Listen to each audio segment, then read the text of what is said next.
Okay, here we are again.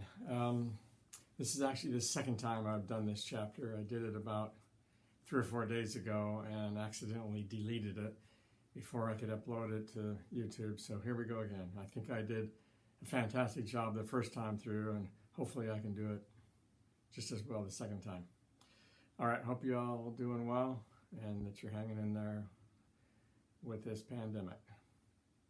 This is chapter 14, one of my favorite chapters because it has to do with things that many of us deal with on a day-to-day basis: abnormal behavior and mental illness. The fact is that while many of us are not going to be exhibiting the major symptoms of mental illness that we're going to talk about today, most of us are dealing with mental illness in some way, either within ourselves, somebody very close to us, or somebody that we know. You would think that because mental illness is so pervasive around us, you would think that we would understand it very well, but the fact is we have many myths about mental illness, probably perpetuated by the media, and I just want to talk about a few of those myths right now. So the first myth I want to talk about is that the mentally ill are easily recognizable. We have this sense that mentally ill people and mentally healthy people do entirely different things, and that we can recognize pretty readily who's mentally ill and who's not. The fact is, well, this is true in some cases. It's not true in most cases. I would say that most people who are mentally ill are functionally mentally ill, and because there's a stigma associated with mental illness, they typically try to hide it. They don't let people know. Sometimes they don't even know how to let people know the struggles that they're having with depression or anxiety or something like that, so they just kind of struggle in silence. Let me mention my father-in-law. He was an alcoholic for most of his life until he got quite a bit older. And it's something that I was never really able to see until many, many years into my relationship with my wife and her family. I just couldn't see that it was as much of a problem that my wife was talking about, because he was funny, he was intelligent, he was successful at work, a very talented pianist, amazing talent actually. He just seemed like he had so much going for him. I didn't see the negatives that my wife would talk about. He was what I would call a functional alcoholic, and I think many alcoholics are that way. Those who are close to them know that there's an issue here. Many don't. I think that's true of most people who are mentally ill.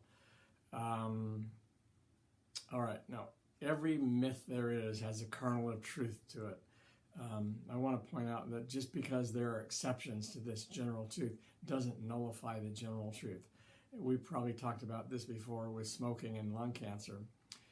We pretty much can say today, even though we haven't done the definitive experiments on humans, we pretty much can say that smoking is a major cause of lung cancer in humans. But there are many people who smoke who don't get lung cancer, many people who don't smoke who get lung cancer. But those don't change the general fact that smoking is a legitimate large cause of lung cancer. So all of these myths have this in common. There's a kernel of truth. There are exceptions, but they're generally not true. Just related to this myth again, the mentally ill person around you may be the person sitting next to you in class when we have class again, face to face. Maybe your teacher, and it's not me today, it's not me for most of my life, but who knows. Maybe your therapist, maybe the person in the grocery store line. You're just often not going to know that the person next to you is suffering from debilitating anxiety, depression, or something like that.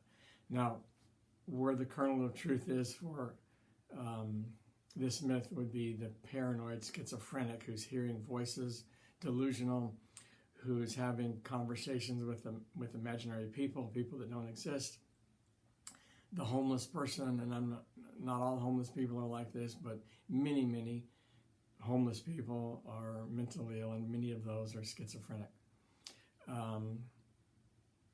Those people, you probably could detect pretty readily that they're mentally ill, and probably could even diagnose it as schizophrenia as a layperson and be correct. The fact is, though, that the vast majority of people who are mentally ill are depressed or anxious. They're not schizophrenic. Schizophrenia comprises about 1% of the population. Depression and anxiety afflict a lot more people. So this myth is generally a myth, generally not true. Okay, the second myth is the mentally ill are dangerous. This is a hard one to convince people about, probably because of the media again. And maybe you do what I do, even though I know better. Somebody does something that causes mass destruction to a lot of people, that causes a lot of trauma to a lot of people, mass murderers or something like that. And it becomes known that in the media that this person is suffering from a mental illness, and then we go in our mind, and I've done this. Well, that makes sense. Mentally ill people do that. They must have really been struggling with stuff. That's the reason why that happened. The fact is that while there are those cases where somebody does the crazy thing, and it turns out that that person actually is crazy to a certain extent, while that is true sometimes, the vast majority, and I'm talking about 90+% of all the violent acts that are perpetrated in the world, are perpetrated by mentally sane people. People who have the cognitive capacity, the energy, the motivation, the smarts to be able to carry out violent plans against other people. So we're talking about the Osama bin Ladens, the Timothy McVeighs of the world, the Oklahoma City Federal City bomber, Oklahoma City Federal Building bomber.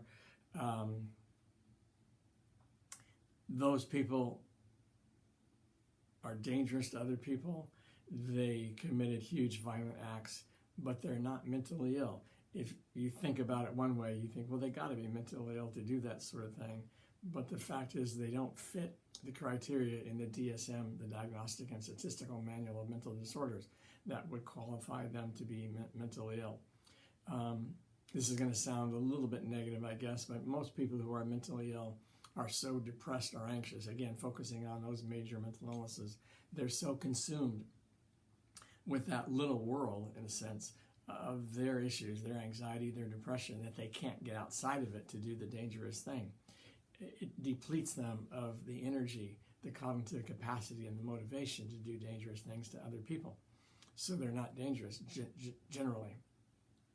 They're socially withdrawn, they're isolated, which precludes their possibility of being dangerous to you and I. The person, we're not going to meet a whole lot of Osama bin Ladens and Timothy McVeighs in our day-to-day lives, so we really don't need to worry about them too much. The person that we need to worry about more statistically actually is your redneck neighbor, the one who's bigoted, who's fairly uneducated, has anger issues, poor coping skills, and owns a gun. And I don't want to get into the gun issue, but statistically the fact is that people who own guns are more likely to use it on themselves or a family member than on an intruder that they're trying to protect themselves against. Anyway, those are the people that are more dangerous to us than the mentally ill neighbor that kind of isolates himself because he or she is so consumed by his anxiety or depression or something like that. All right, now the kernel of truth to the mentally ill, the dangerous mentally ill person would be, again, a schizophrenic person with active symptoms, hearing the voices that's suggesting that he or she should kill somebody or injure somebody. Also, an antisocial personality disordered individual, ASPD, antisocial personality disorder. Those people do tend to be more dangerous and they tend to be more violent toward others than the rest of the population. Now, if you're an antisocial personality, a sociopath or a psychopath, alternative names with slightly different meanings for the same thing. You have a conscience. You don't have a conscience when it comes to violating the rights of other people. You tend to use other people for your own benefit. And not always the case, but these people can be more violent than the rest of the population. So with those exceptions, most mentally ill people are not dangerous at all. Now, you might argue that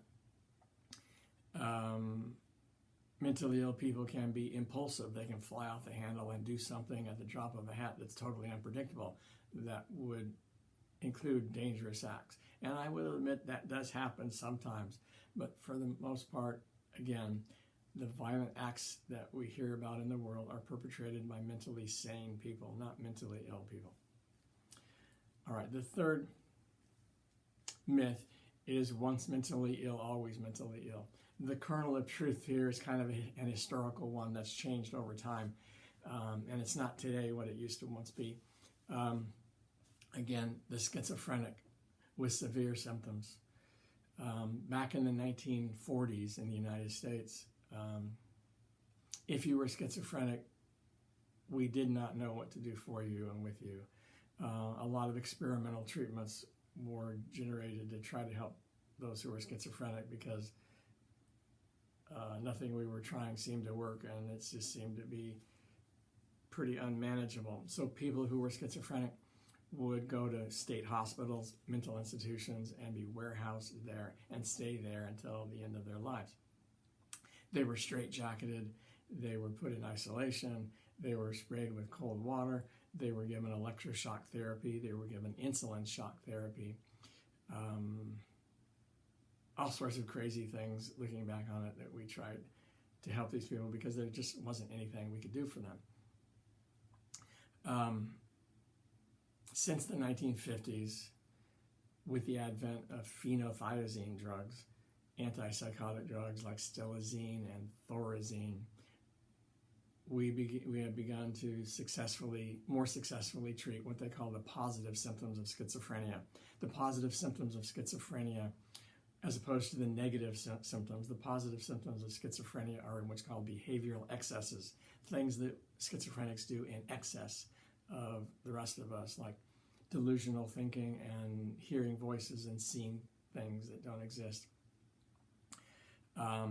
Those kind of positive symptoms of schizophrenia tend to be decreased through the medication, use of the medications called phenothiazines.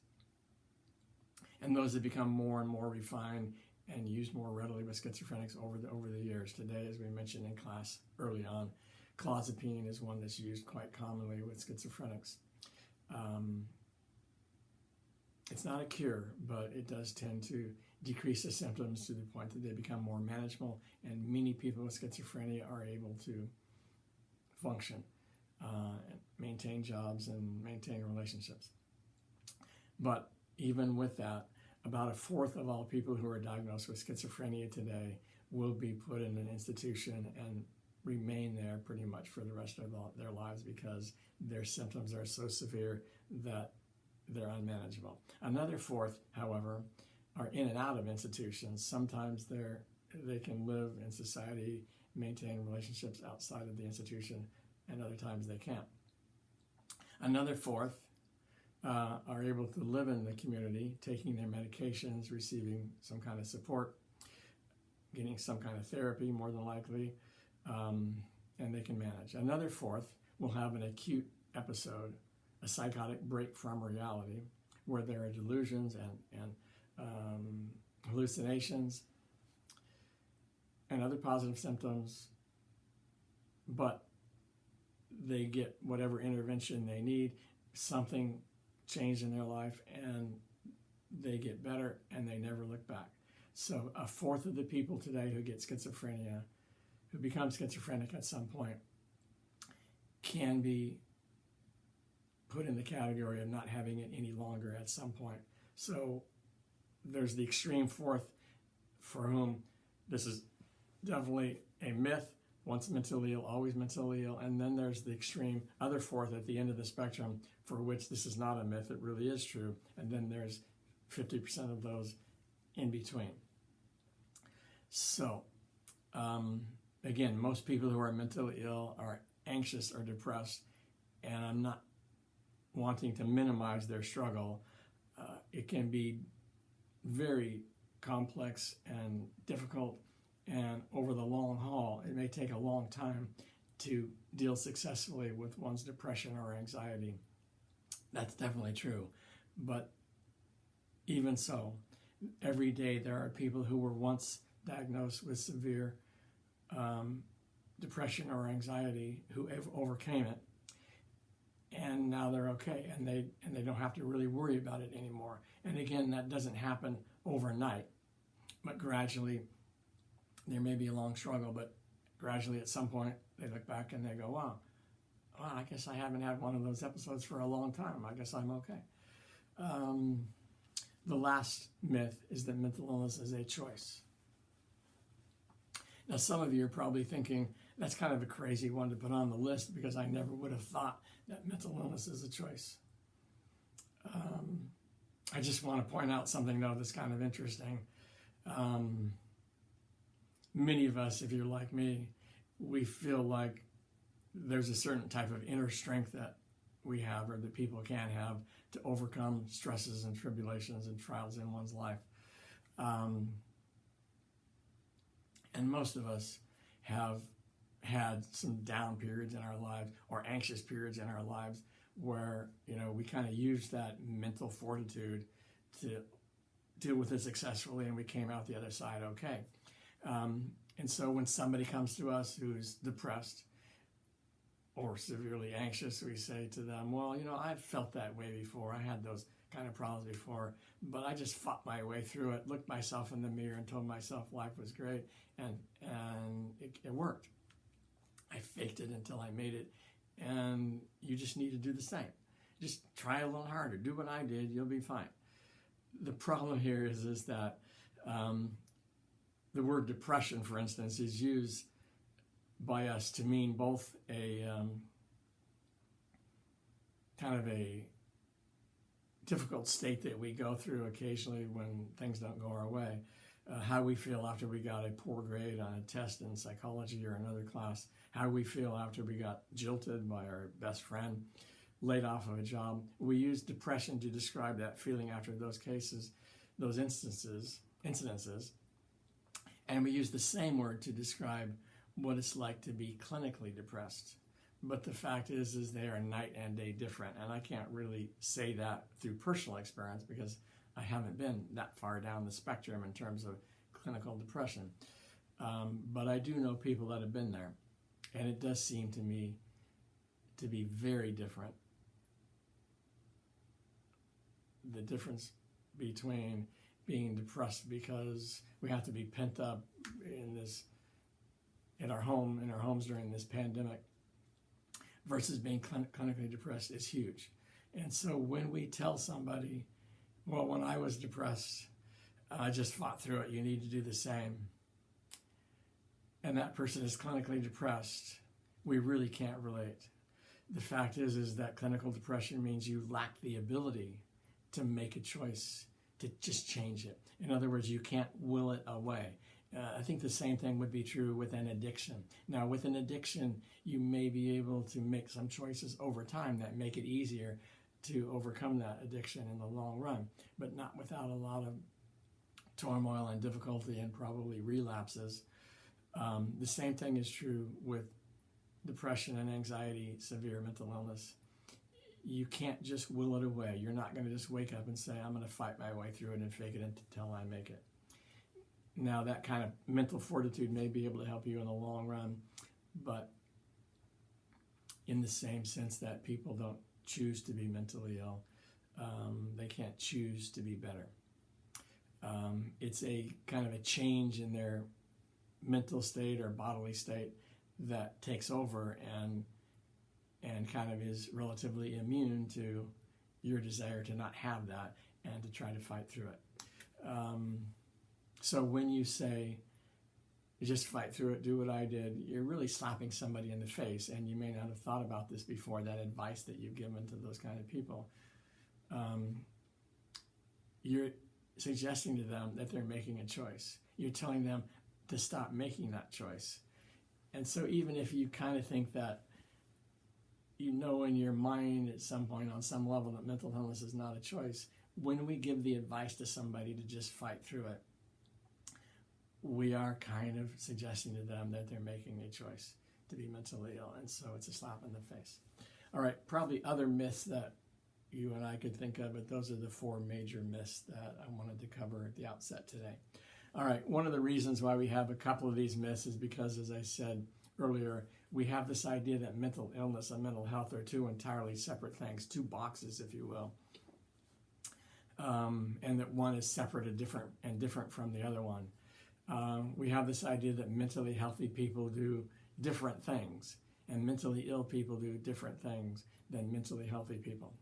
However, the truth is that the difference between mental illness and mental health is not so much the things that we do, but the degree to which we do them. So there's really not one thing that mentally ill people do, and that would include schizophrenics, that mentally healthy people don't also do at some point. So we all get depressed at some point. We all get anxious. We all have distortions of reality. We all live outside of reality because of our sort of paranoid delusional thinking. We can imagine sensing things that don't exist.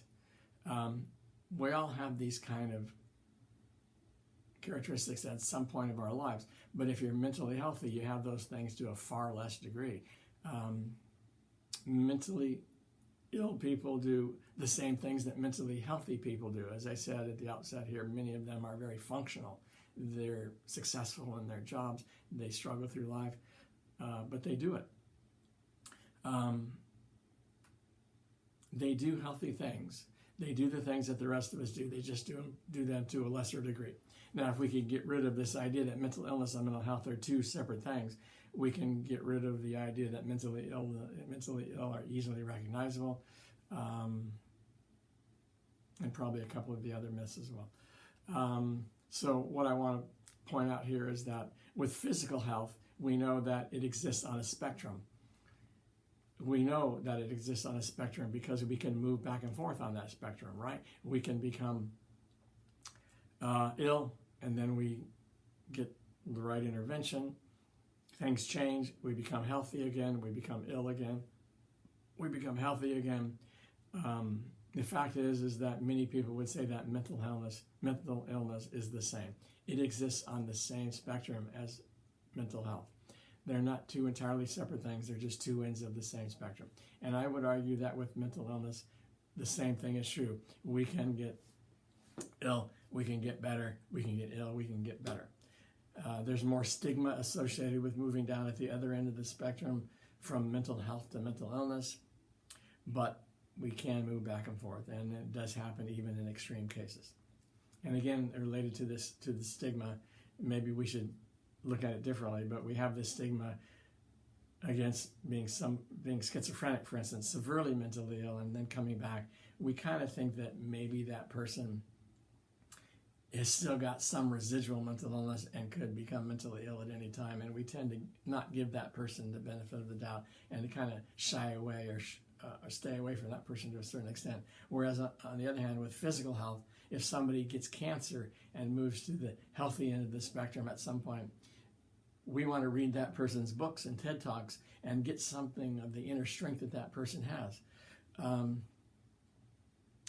But the same thing is not true for the schizophrenic or the severely mentally ill in other ways that overcomes that and comes back. So we treat these differently, but why? Maybe they're really the same. And in fact, a lot of mental health is physical, it's biochemical.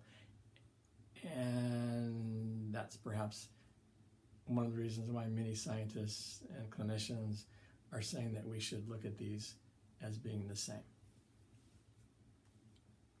All right, much of this chapter comes from the DSM-5, Diagnostic and Statistical Manual of Mental Disorders. This is the diagnostic Bible for clinicians, psychiatrists. It's not a book of causes or treatments. It's just a book of criteria that a person must meet in order to be diagnosed with a mental illness. It's useful for diagnosis, standardization. It's useful for research. It's useful also for third-party payments if you're an insurance company and you want to know whether you should legitimately pay for a service given to a mentally ill person. It's helpful to understand that this standard criteria was used, that this person who was depressed had these symptoms, A, B, C, D, and not these other ones for a minimum of 2 weeks. That's kind of the basic criteria for diagnosing somebody with clinical depression. When the clinicians indicate in the paperwork that this person met these criteria, then insurance companies are more likely to say, okay, we'll pay for it. So it's a very useful system. It's not without its detractors. It's not perfect, but it is the way that we make diagnoses today. And I want to point out that something is a mental illness if it gets in the way of your life. Basically, if it gets in the way, if you're so far down the spectrum in terms of whatever characteristic you're talking about, if it gets in the way of your ability to feel happy, to find joy in life, to function normally without a lot of stress in your work and your school and your relationships, the important things of your life, then it could be a mental illness. It could be the case that if you are dealing with the same kind of issues that somebody else is, but you're successfully dealing with them and it doesn't really get in the way of your happiness and your ability to deal with life successfully, but for that other person it does get in the way, that person may be diagnosed with a mental illness and you not. That's the nature of all of psychology, actually, not just mental illness, but all of psychology. It's a lot more subjective and vague and ambiguous and difficult to pin down and put in black and white, nice neat little boxes. We just have to deal with that in psychology, and personally in psychology in general, I like that. I think psychology stretches my mind and makes me think in deeper ways than many other sciences that are more black and white and less ambiguous, less dynamic, less complex. So I think that's a good thing for this discipline. Unfortunately, that's the way it is with mental illness as well. Anyway, let's talk about some of the things that the DSM lists as mental illnesses. There are roughly 10 categories of mental illnesses in the DSM: anxiety, somatoform, mood, dissociative, psychotic disorders, and personality disorders. We're going to talk about several of these today. Let me mention just a little bit about somatoform disorders first, since I'm not going to cover those later. Somatoform disorders are disorders having to do with the body. One of the major, so in other words, they're physical symptoms or fear of physical symptoms, physical things that are problematic, difficult for us to deal with, that comprise the major issues in somatoform disorders. One of the common ones is hypochondriasis. A hypochondriac is somebody who has an obsessive and intrusive fear of disease or death or illness, and they tend to make mountains out of molehills and obsess about the slightest little things, worry and ruminate, and all these things get in the way of their ability to have relationships and to be happy with life. And so at some point they may get a diagnosis of hypochondriasis. Hard one to deal with, though. It tends to be kind of a personality thing. Another version of somatoform disorders is called somatization disorder. This is when somebody has a particular focus on a particular part of their body, and maybe there's pain there or there's something going on there that the person is constantly complaining about that is very real to them, but likely has some sort of a psychogenic cause. In other words, it's caused through internalized anxiety or depression or some sort of other psychological issue that converts into some sort of physical issue. And so the person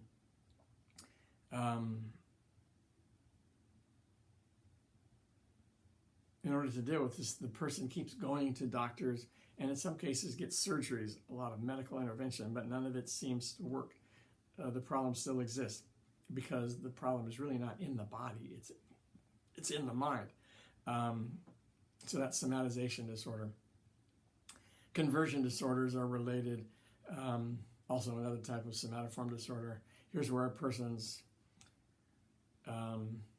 anxiety or depression gets converted into pain or blindness or deafness or even some sort of paralysis, muscle weakness or something like that. There's even conversion disorder pregnancy, where a woman becomes pregnant, not factually, but psychologically, and she may actually stop menstruating and become bigger as if she has carrying a child, get morning sickness and show other signs of pregnancy, but in fact there's no fetus.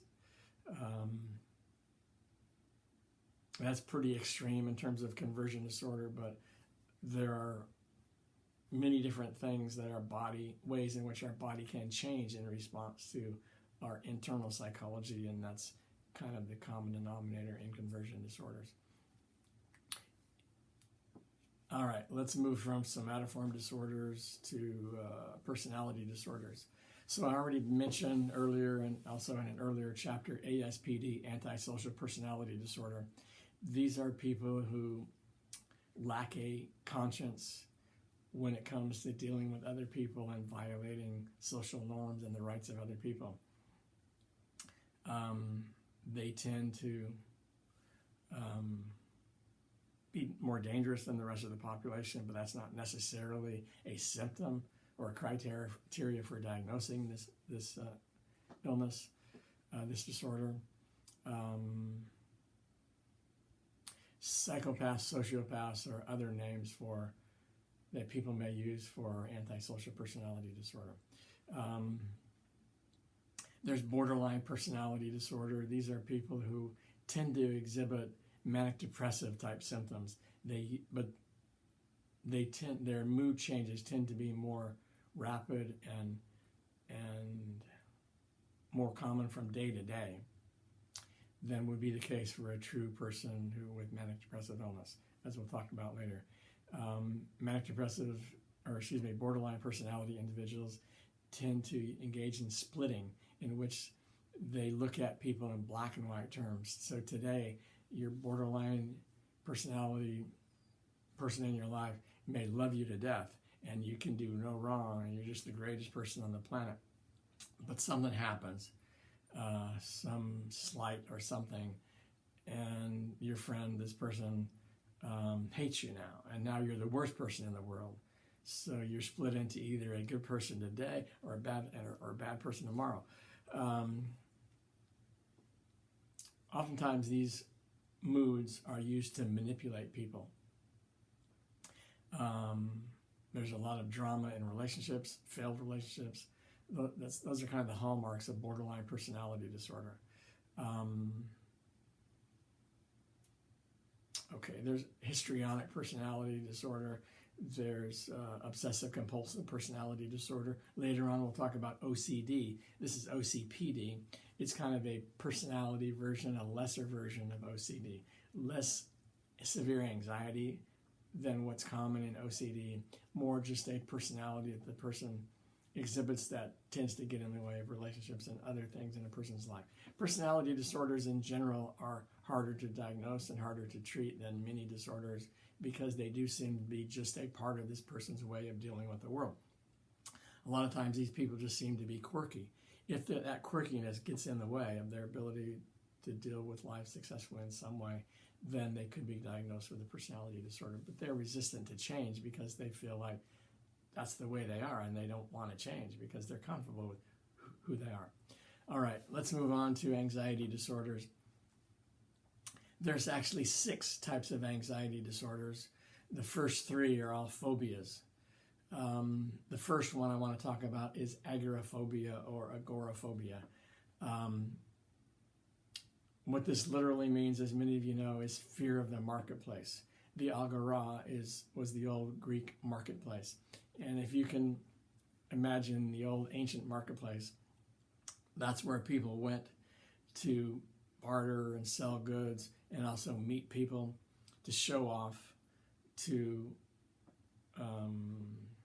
put forth one's ideas, to engage in social comparison. And so social norms were huge in the marketplace. The possibility of looking great was prevalent in the marketplace. The possibility of being ridiculed and criticized and looking like a very worthless person is also there in the marketplace. So it's a subject, it's a place where there could be a lot of anxieties, a lot of issues, a lot of emotion attached to it because of what can happen there. There can be rumors and gossip and innuendo, a lot of conflict, but there could be, the opposite, all the good stuff as well. So anyway, fear of the marketplace, if you think about it, kind of makes a little bit of sense. Today, the marketplace is more likely to be social media, Twitter, Facebook, and those places where,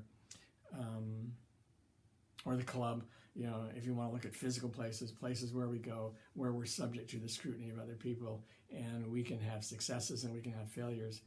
These are places where we can have problems.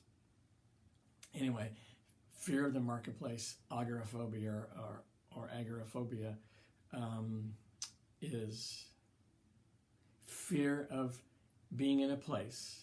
Literally, this is the DSM description of it. Fear of being in a place like the marketplace or like an open space, public space with other people, where if we were to have a panic attack, a panicky experience, it would be hard to deal with it, hard to discreetly deal with it without ridicule or embarrassment. You actually don't fear the place itself, but you fear having a panic attack there. That's the definition of agoraphobia. Many agoraphobics have actually had a panic attack in a place like this, on the subway, in the club, in the mall. And it was very devastating, difficult to deal with, and so they don't ever want to have one again, and so they just kind of avoid those places. They're not really afraid of those places. They're afraid of having a panic attack in a place like that. But when you avoid one of those places and just shelter yourself at home, then you may be diagnosed with agoraphobia. It's the worst phobia there is because it's most debilitating. If you fear spiders or airplanes or something like that, you just avoid them. But if you avoid the marketplace, the place where you do your business, where you can meet other people in general, then your life is going to be isolating and there's going to be less opportunities for success. So it's something that you more likely need treatment for, intervention for, and it's more likely to get in the way of your happiness and your success in life. So it's probably not the most common phobia, but the most commonly diagnosed because it's the worst. The second type of phobia would be social phobia. This is kind of a fad disorder, I think. Social anxiety disorder is another label for this. This is kind of specific as well, whereas agoraphobia is fear of having a panic attack in a public or open place, where if you had that, had the panic attack, it would be hard to deal with. Social phobia is fear of being criticized or evaluated while performing a social task. So you can see it's related, but it's a little more specific. So what constitutes a social task? One would be eating in front of other people, eating in public. There are people who can be diagnosed with social phobia who may be able to go to the marketplace and be the center of everybody's attention and not have any kind of panicky experiences. They may be able to speak in front of a crowd of 1,000 people and not be terribly anxious, but they simply cannot eat dinner in front of even just one other person. They can't go out on a date. That's actually a fairly common social phobia these days. Another social phobia would be fear of writing your name in front of other people. Getting cash out of an ATM machine, getting a drink out of a public drinking fountain, even walking in front of other people. So it's not fear of social situations in general. It's not fear of other people in general. It's fear of a specific activity that you might be ridiculed or embarrassed by if you were to flub up. A third type of phobia is specific phobia. Specific phobias include everything else. So once you get beyond agoraphobia and social phobia, you have fear of spiders, fear of heights, fear of water, fear of animals, fear of fears, phobophobia. There are literally thousands of these. There's probably as many specific phobias as there are things. For instance, triskaidekaphobia. Triskaidekaphobia is fear of the number 13. Exorophobia is fear of your wife. Sanaclaustrophobia is fear of being stuck in a chimney. Arachibutyrophobia is fear of peanut butter sticking to the roof of your mouth. And xanthophobia is fear of the color yellow. You can go on the internet and look at the list. We used to make names for all of these, but then they realized, because there are probably as many phobias as there are things, let's just stop making names for these. Let's just call them specific phobias. And actually there was an evolution here. They used to be called simple phobias. I think they changed the name years ago because there's nothing simple about these. They're very complex. And in fact, some of you may be thinking that the very fact that we would even have a diagnosis called sanaclaustrophobia means that not only are these people who have this crazy, but the people who make up the diagnoses are crazy as well. But I think all of these things, including sanaclaustrophobia, are a testament to the amazing mind that we have. This mind has the ability to come up with theories of relativity, to discover and learn about black holes and time and distance and space. The same amazing, brilliant minds that can come up with those kind of amazing things and build rockets to take us to Mars or the moon. That same mind can conjure up the most amazing and yet false sense of insecurity and fear associated with being stuck in a chimney. You know, in fact, if you were to imagine right now really thoroughly and vividly what it would be like to be stuck in a chimney, my guess is that your heart rate and your perspiration rate, your respiration rate would go up. Most anxiety disorders, the common denominator is physiological anxiety. Sympathetic nervous system activity, that's basically a conversion of your anxiety into these physical symptoms.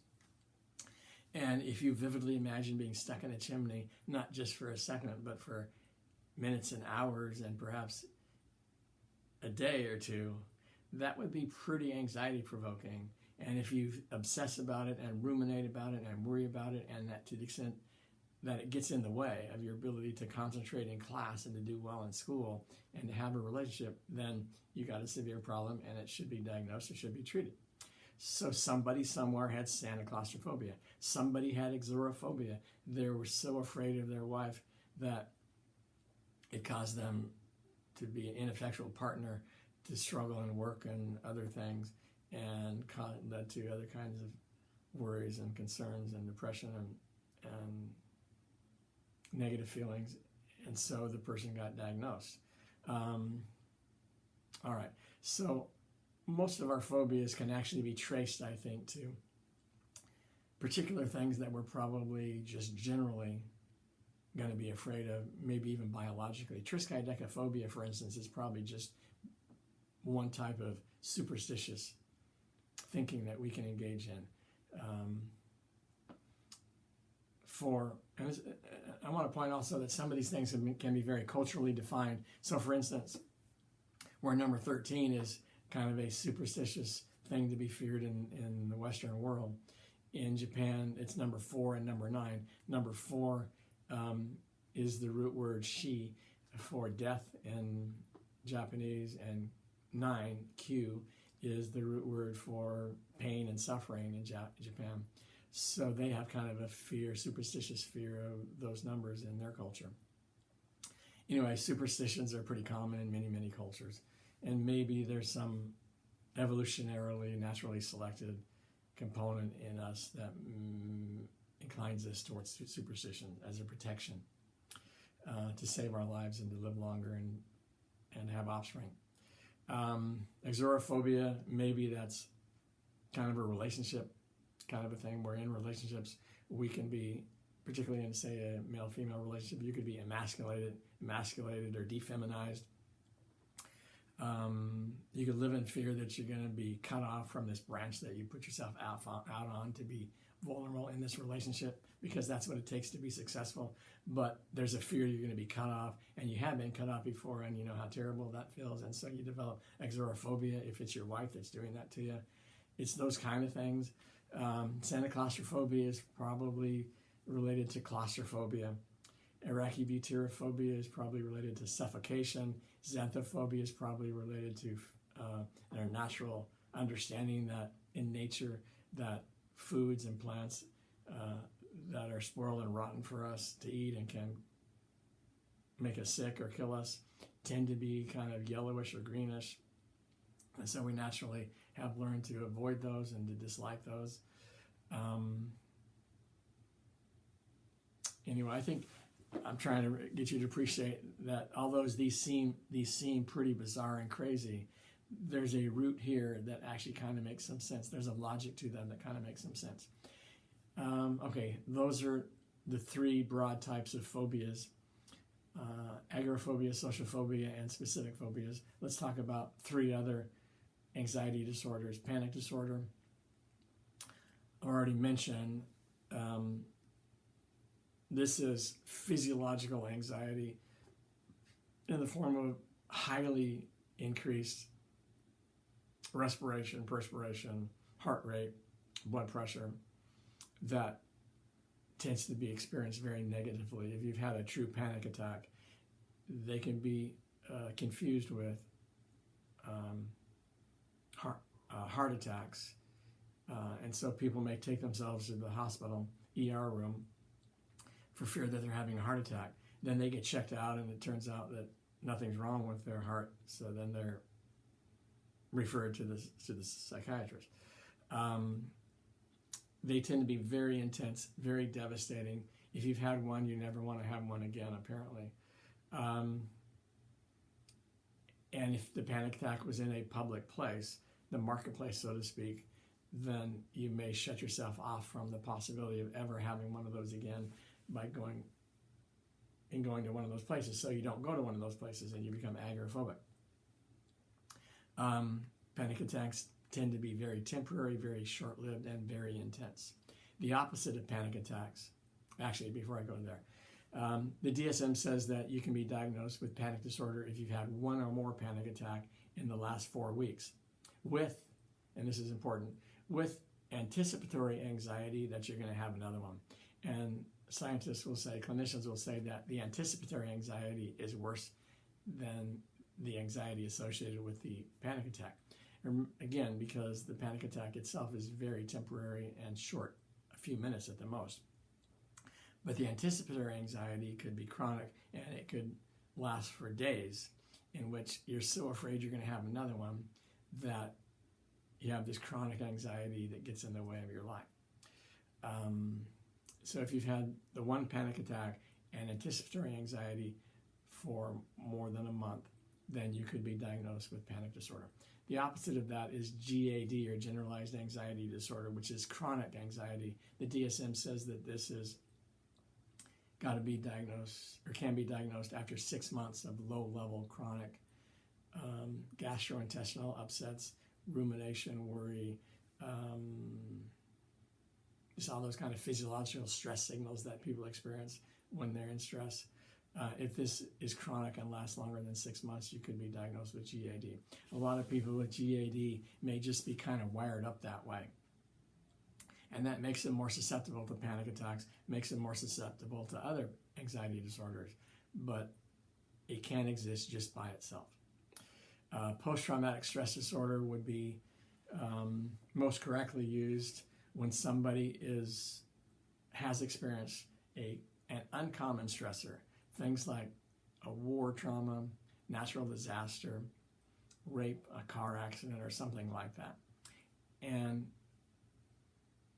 the memory of that event or those events keep coming back to them, and they have recurring anxiety periods where they're in maladjustment periods where they're continuing on an ongoing basis to dealing deal with these issues, and so they get in the way.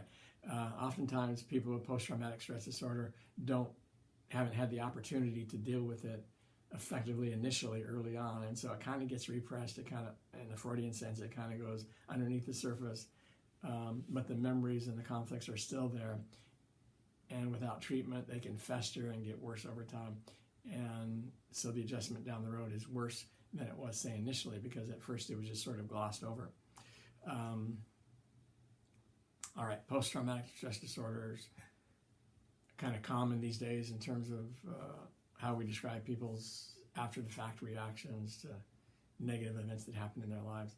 And so I'm sure most of you know a lot about that. Let me just move on. Obsessive compulsive disorder used to be in the anxiety disorder category. It was removed and put in its own category in 2016 with the DSM-5. The reason why it was in the anxiety disorder category is that it is very much related to anxiety. It's really all about physiological anxiety that one experiences when they obsess about something and engage in behaviors compulsively to deal with that anxiety. However,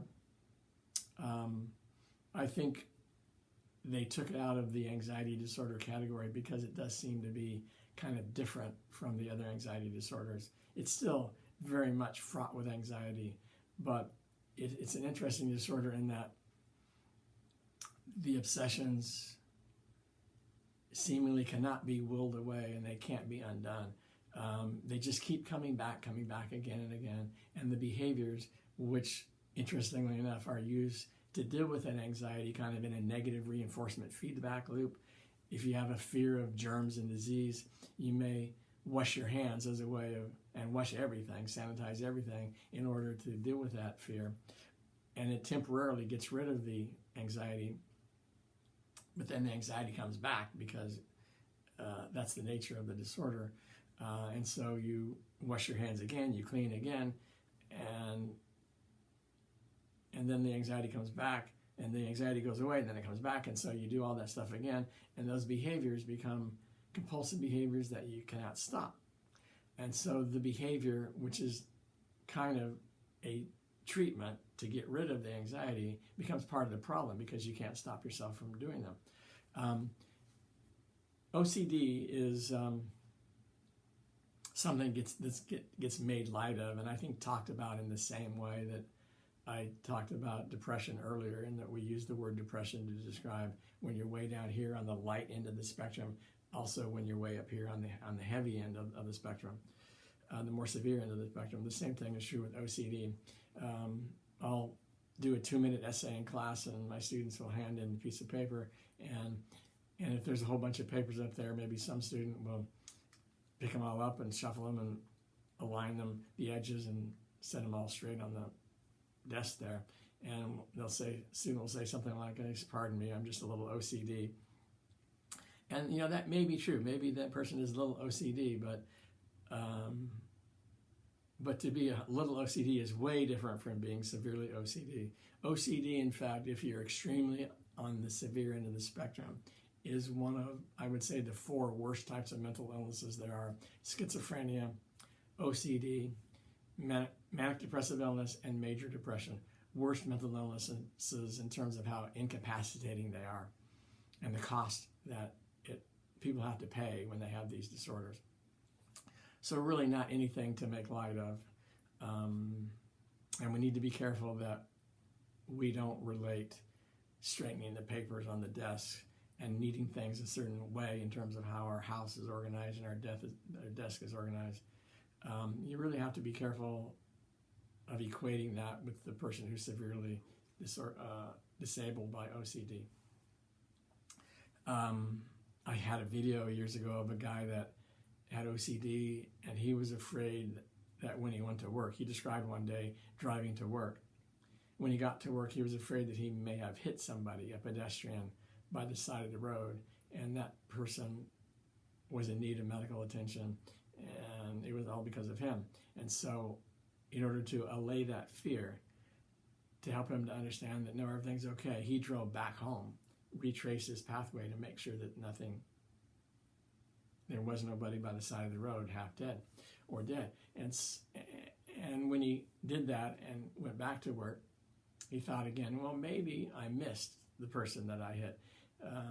Maybe the person I hit is there and I just didn't see him when I retraced my steps. So let me go back again. And so he describes how he went back and forth from work to home and home to work 7 hours one day.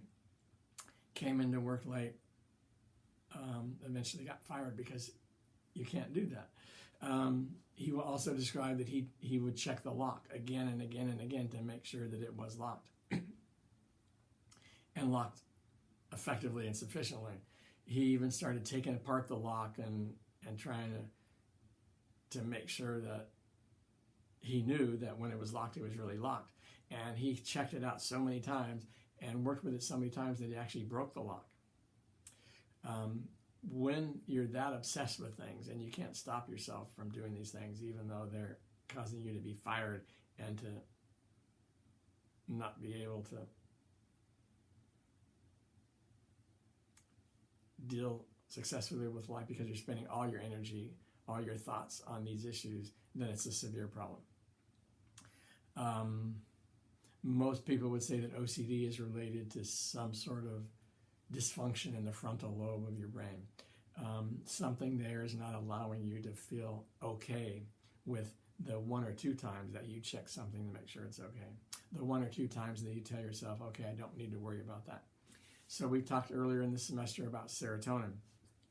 Serotonin is that neurotransmitter that helps you to feel okay and at peace and calm about things. If it's not flowing adequately, then you're more likely to be depressed, probably anxious as well, and maybe in severe forms, you're less likely to feel okay with the 1 or 2 times that you check the lock. And so these worries and anxieties keep coming back, and the behaviors that you engaged in to allay those fears keep coming back again and again, to do them again and again. You can't control them, you can't stop them. And so a lot of these people, OCD individuals, are put on Prozac-like drugs, SSRI type drugs, to increase the serotonin activity in the synapses.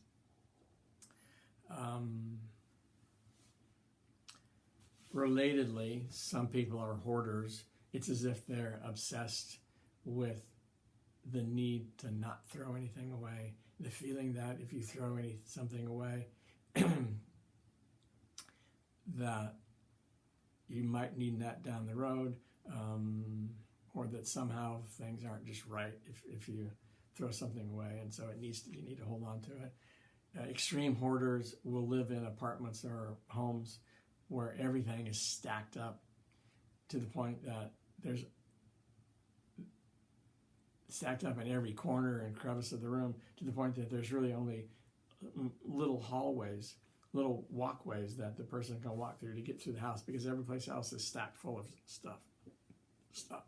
And this becomes fire hazard, it becomes a health hazard. It's a social problem because people can't visit them. And of course they're ruminating and obsessing about everything that could be thrown away that doesn't get thrown away. And so it becomes a problem. Body dysmorphic disorder would include body integrity, identity disorder, and also extreme forms of eating disorders in which people really severely so look in the mirror and they see a fat person when it's really a thin person. They're disgusted and repulsed by a part of their body, and it causes them severe distress. And again, it's in this category because these tend to be obsessions that are very difficult to get rid of in people. It's hard to convince them that they're not fat, that right arm is really supposed to be there. Therapy tends to be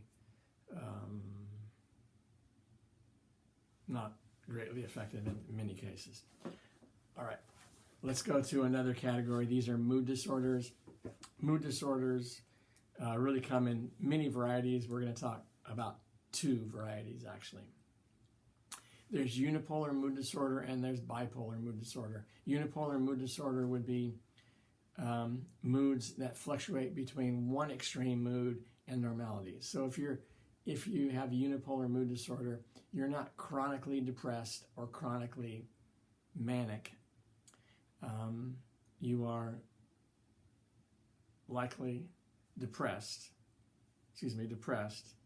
and then for a while, and then you're normal, you go through periods of normality, and then you get depressed again, and then you have periods of normality and you get depressed again. And so you're cycling through depression and normal states over a long period of time, or at least over a short period of time, but significantly enough. The down period was so extreme that it got in the way of one's ability to succeed in life, to deal with life successfully. So you're hitting, we'll say, the South Pole of moods,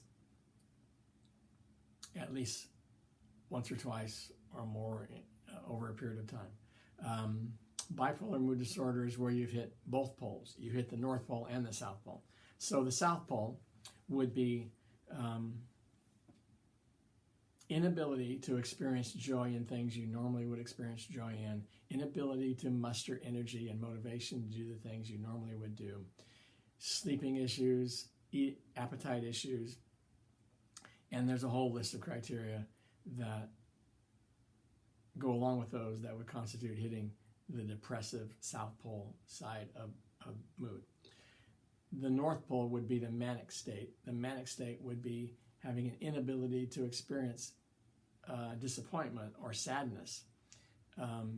For instance, when somebody dies or something negative happens, it just doesn't get internalized in any way.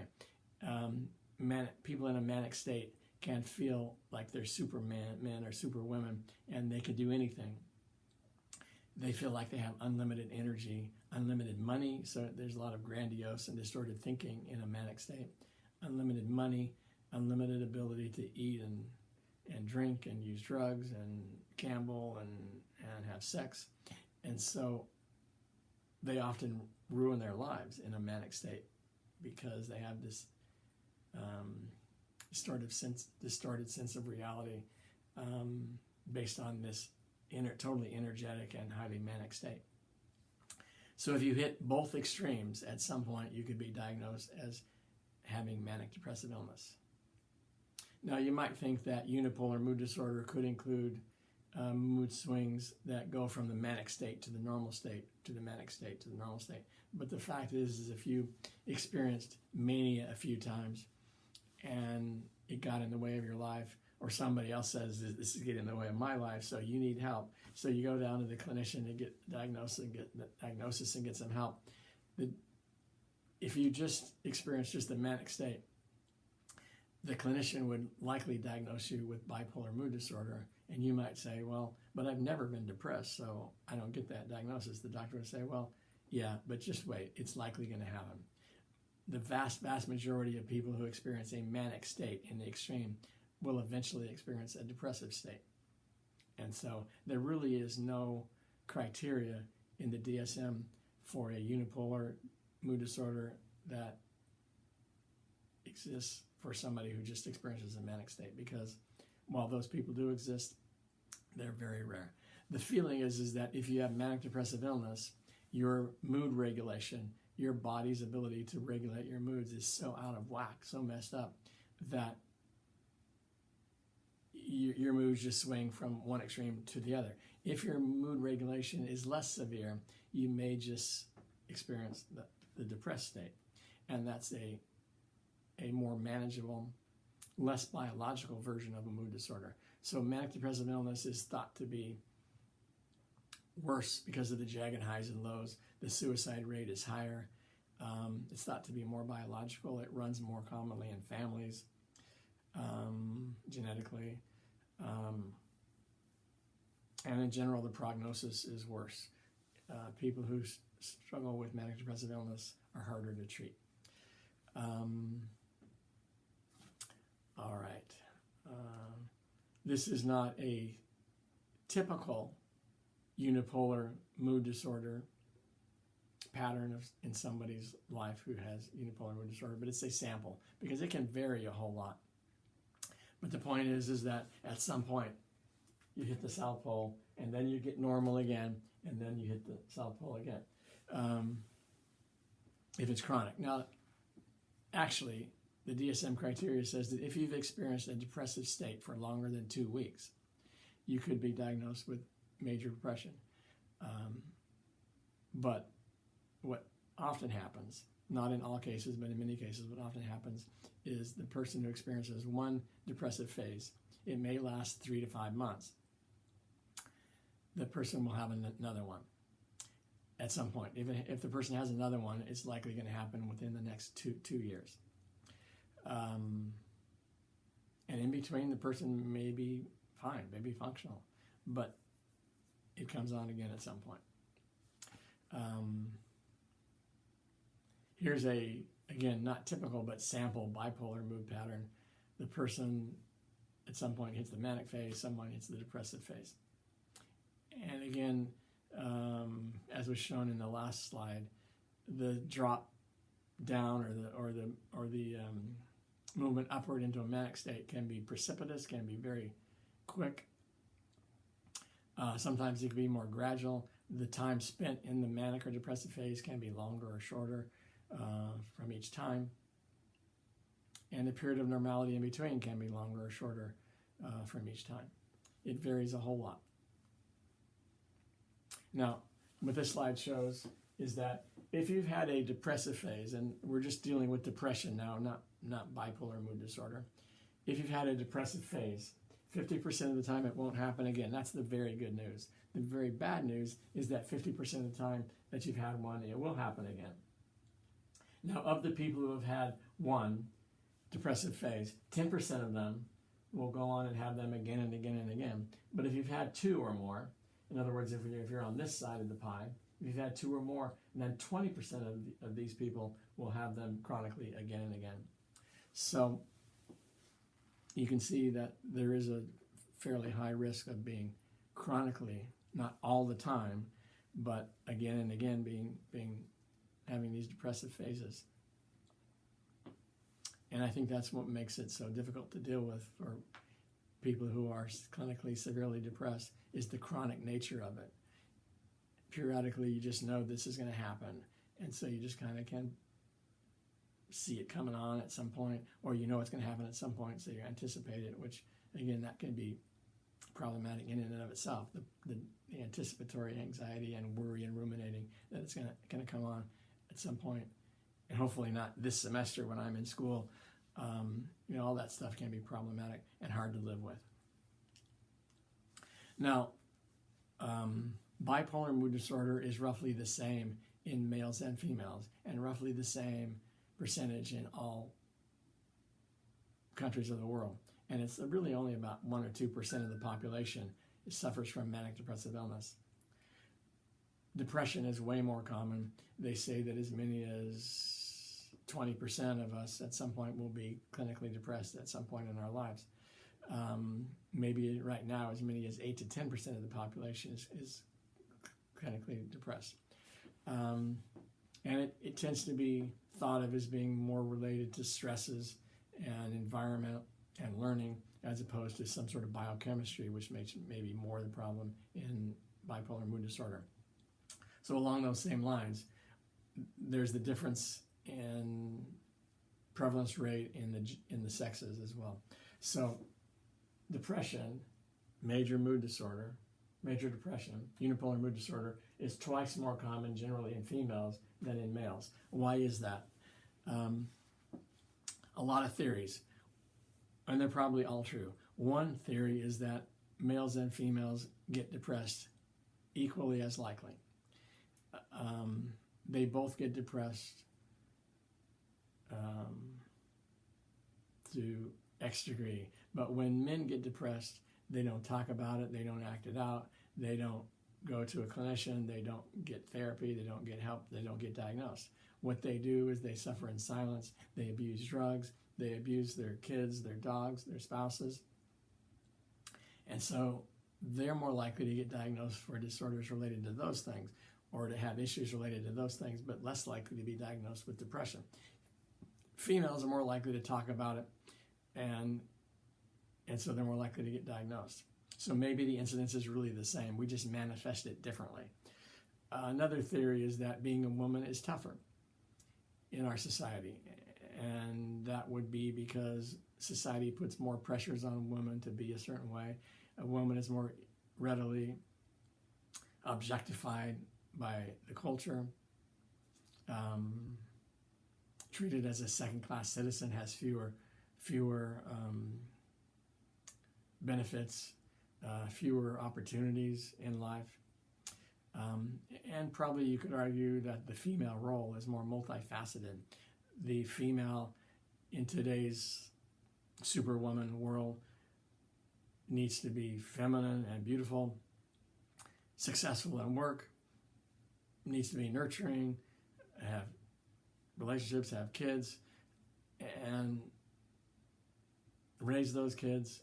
And the man really doesn't have the same kind of pressures to be all those things that a woman has. And so the stress is put on a woman maybe just greater, resulting in greater incidences of depression-type mental illnesses.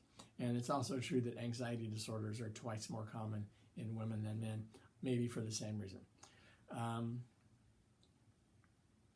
Another possibility here with both depression and anxiety disorders is that a woman's biochemistry is just fundamentally more complex and more susceptible to problems.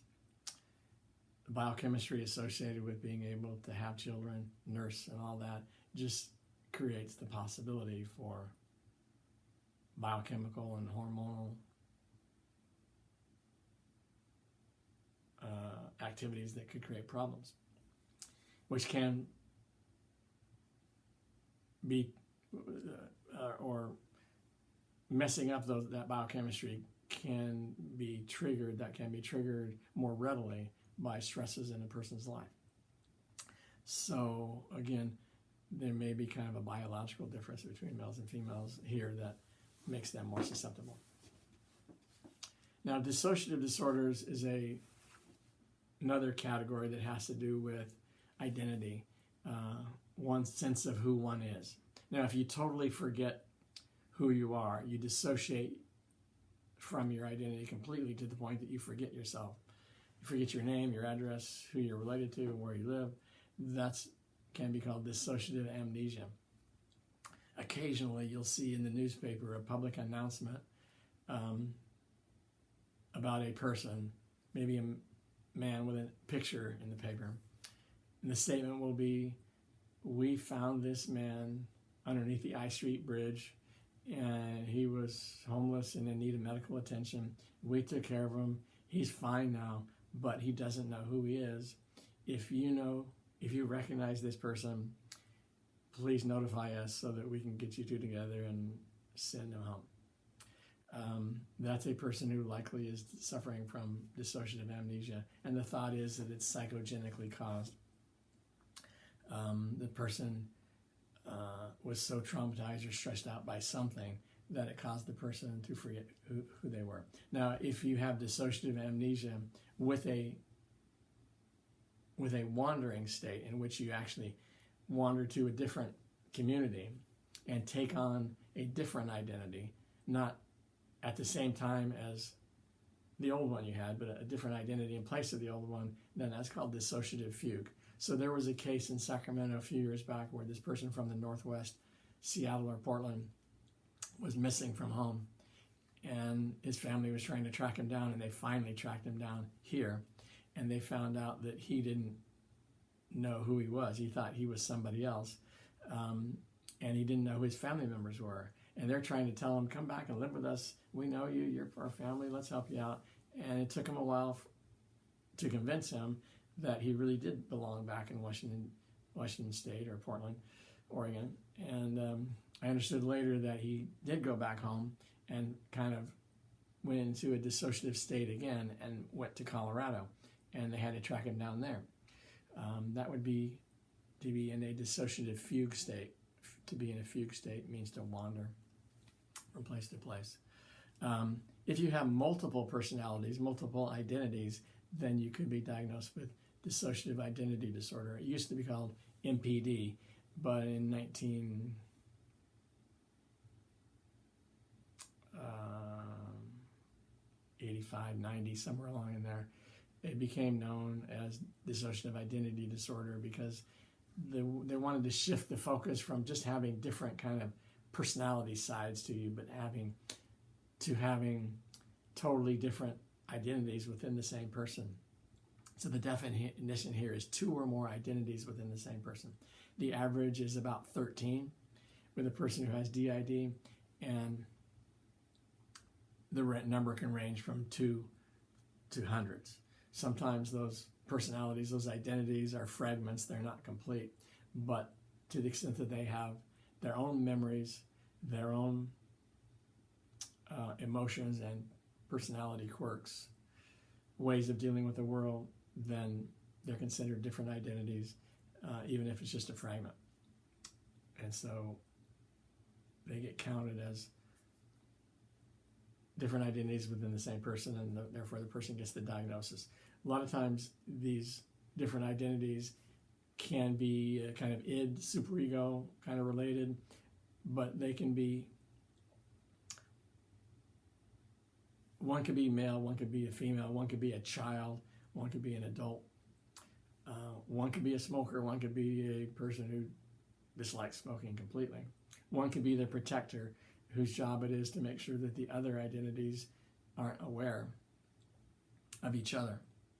And the idea is that the protector's job is to make sure that the other identities don't become aware of itself, the protector, or any of the other personality, other identities. It's really kind of bizarre, and it seems really kind of a crazy disorder, but there probably is some basis in reality for some people with DID. It was kind of a fad disorder in the 1990s, and it was associated with hypnosis as a way of recovering repressed memories of child abuse. What happened was people were messed up with whatever problems, and they weren't getting anywhere. It was hard to treat them and help them deal with life successfully.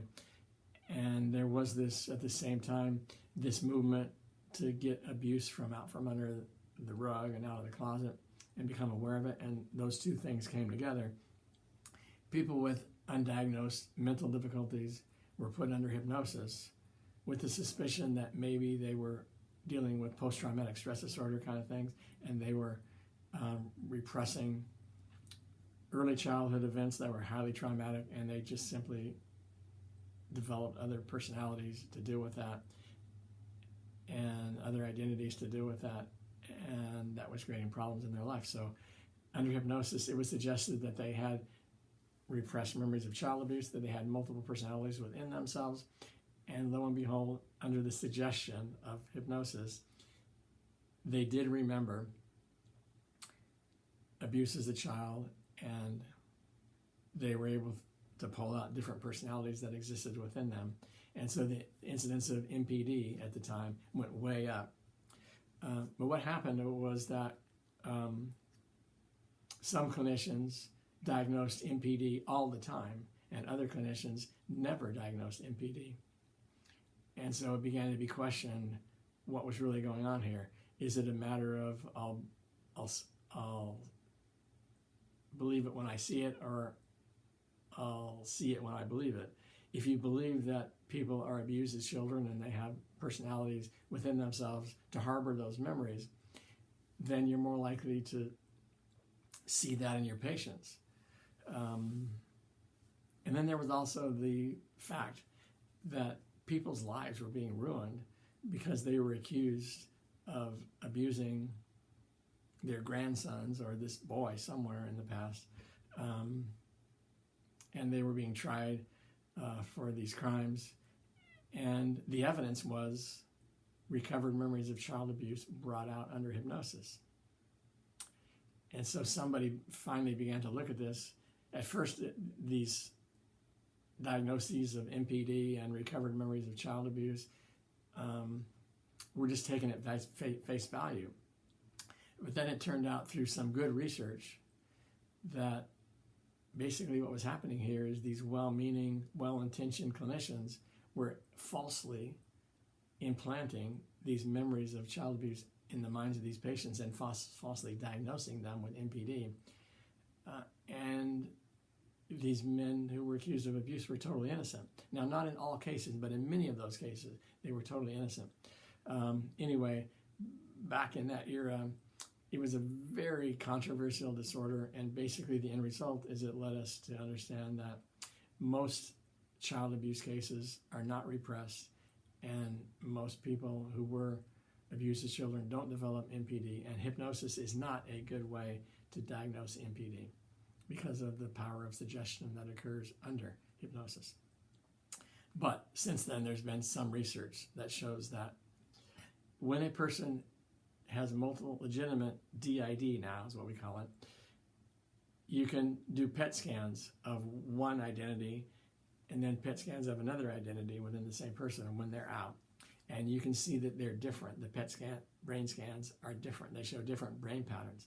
Now, they also take trained actors and actresses, and they have played different roles and put them under brain scans when they're playing these different roles to see if they're able to change their brain patterns when they're in these different roles.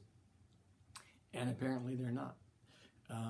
Trained actors and actresses are not able to change their brain patterns, but DID patients do when they have these different identities come out. They've also found that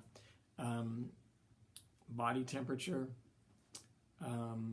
oculomotor, muscle activity around your eyes, and even visual acuity can be quite a bit different in one identity versus another one. So John may come out as an identity, and John is 2100 in vision. And then Fred comes out, and Fred is 2020 in terms of visual acuity. Doesn't need glasses, whereas John does. They found physiological differences between different identities, which suggests that in some cases at least DID is real. Are there cases in which DID is not real at all, where it's used just as a defense to get out of committing a crime? Yeah, probably the case. But it's probably real in some cases as well. Now, psychotic disorders include, these are basically thought disorders. I didn't mention something earlier. If you have anxiety, you may likely have depression as well, and vice versa. Oftentimes, the same medications used to treat anxiety are used to treat depression, and vice versa. There tends to be a lot of overlap between those disorders. There tends to be a lot of overlap between all of the disorders. So schizophrenics may be depressed or anxious and have other difficulties as well. But the primary issue with schizophrenia is thinking being disorganized. So this is thought of a thought disorder. Anxiety is a physiological anxiety disorder. Mood disorders are more related to emotions and swings in emotions. Psychotic disorders is all about living outside of reality. Literally, schizophrenia, for instance, is being split from reality. Not split into two different personalities, but having one personality and that one being split from reality. Living outside of reality, being irrational and incoherent and illogical in the way that one interacts with the world. So schizophrenics have paranoid, delusional thinking, grandiose thinking, thinking that somebody's out to get them, that there's somebody special.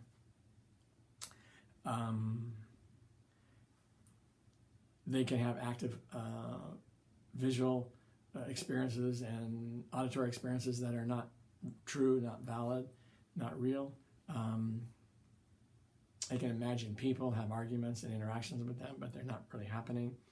They're not real. They can also experience social withdrawal and isolation and lack of motivation and energy. But it all seems to center in their thought disorders.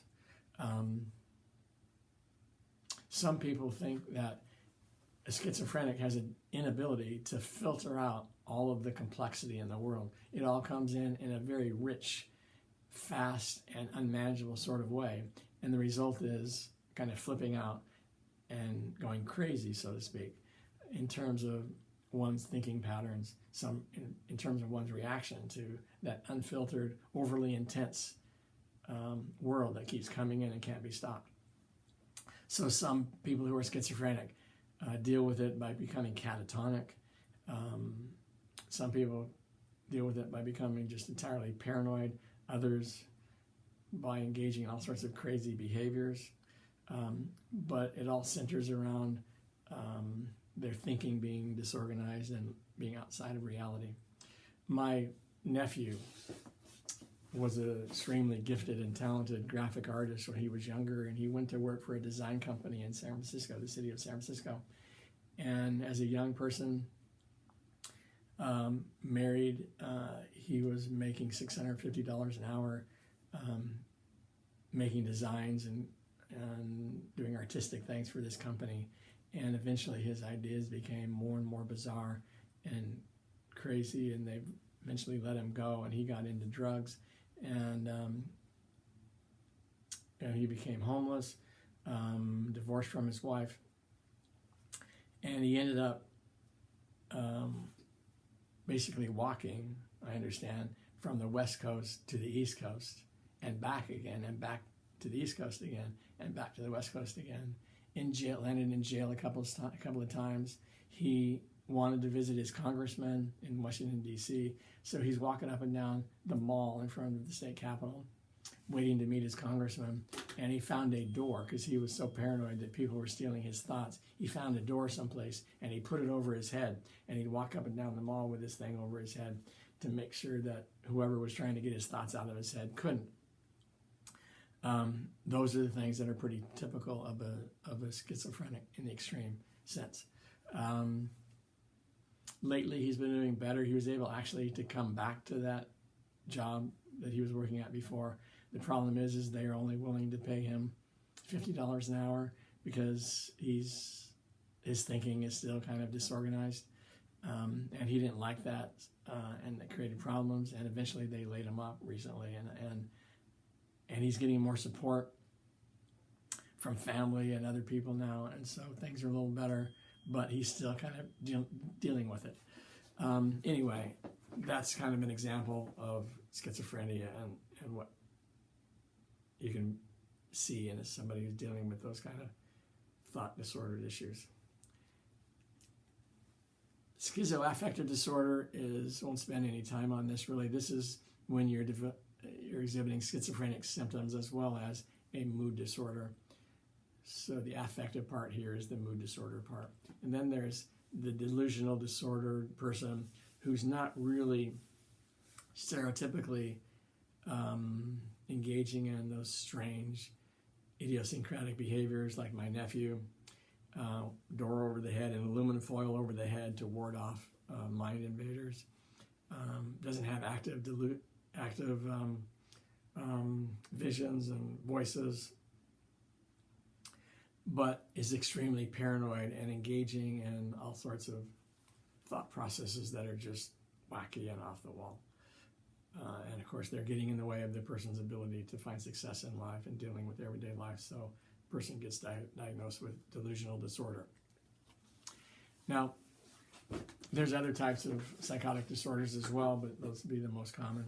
I want to mention this here, that the concordance rate for identical twins with schizophrenia is about 50%. So if you have an identical twin who is schizophrenic, chances are 50% that you are also schizophrenic. If you have a fraternal twin who's schizophrenic, the chances of you being schizophrenic are about 15%. If you have a sibling who's not a fraternal twin or identical twin who's schizophrenic, your chances of being schizophrenic are a little less than 10%. If your cousin is schizophrenic, your chances of being schizophrenic are about 2%. And if you're paired with anybody at random in the population and that person is schizophrenic, the chances of you being schizophrenic is 1%, which incidentally is the incidence of schizophrenia in the population. So the more related you are genetically to somebody, the more DNA you share with that person who has schizophrenia, the more likely you're going to have schizophrenia as well. Definitely thought to be biological, but I want to point out that 50% of the time, your identical twin is schizophrenic and you're not, which means that there's some sort of environmental component as well. The most compelling theory about schizophrenia is that you have to inherit the gun. You have to inherit biologically the gun that predisposes you to schizophrenia, and then you have to have some environmental events that trigger that gun and make it fire. No amount of stress and trauma in one's life is going to make one schizophrenic. Now, that trauma may make you into having a dissociative identity disorder or something like that, or depression or anxious, but it's not going to make you schizophrenic. You have to have the gun to begin with, and if you have the gun and the trigger, then you develop schizophrenia. All right, that's chapter 14. I hope that worked out okay. I'll see you next time. Bye.